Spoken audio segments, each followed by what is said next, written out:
So I'm gonna ask you this question. So for when you're writing down your goals, personally and professionally, what steps do you take to take it from hierarchy goals and then breaking them down, like you're saying, into solutions? Well, the first thing I do is I look at, what do I need? Because see, to me, that's the driving force. Is what do I need to accomplish? Not what am I. And I mean, everybody has aspirations. But I'm just saying, I'm at a point now where it's what do I need? Right. And for some of that, it may have been an aspiration, but it's still a need, because the need is going to drive you more than an aspiration is going to drive you.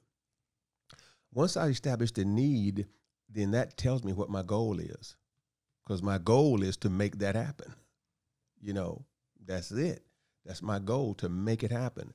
And once I know that's my goal for the year, then the question becomes, well, how can I, based on the resources that are available to me, to make it happen? Because I always want to make my strategic plan contingent upon what I can do, not based on what others can help me do.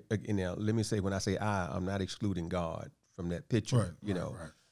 But if I put other folk in the picture, then that means that there's room for their failure.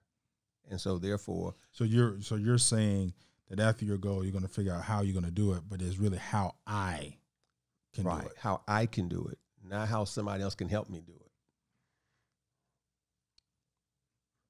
Okay, so once you get to that point, are you writing these steps down? Oh, absolutely. Yeah, always. I'm always. My goal is always, and I'm always going back and I'm making sure, is my goal measurable? I mean, that's, what I find when talking to a lot of people, they have goals, but there's no way to measure success in the goal. Right. So I'm always making sure that I can measure my goals, and I'm also making sure that the steps that get me there are also distinct and measurable too. So I will know how close I am or how far I am. So, right. For example, I want to know if I have not just met it, but how far I am in exceeding it. By what percentage did I exceed it? Or by what percentage did I not meet it? So I want everything to be measurable, every step, every strategic action plan that I have to meet. I want to make sure I can measure that as well as the goal itself. So when you're doing the measuring goals, are you doing at the goal stage? Is it in between a goal and how I? Okay, I'm okay. First, I got my goal, right? Mm-hmm. Then I develop a strategy for getting there. Then what I put in is milestones. Gotcha. So my milestones are going to tell me, I want to be a certain place, certain times. But I'm making sure that my strategies at each milestone, I can measure those as well. Because I want to make sure that I need to know how far along I am. Because if I don't, I could be going in the right direction, but not be going fast enough to meet the goal. Right. Or I might be going so fast that my goal really didn't stretch me enough. Right. So I might have to modify somewhat. So that's why I want to make everything measurable. But also, like I say, it also is motivational, because if I get, to the first quarter and I look and say, well, you know what, 3 months, this happened. Wow. I'm feeling good.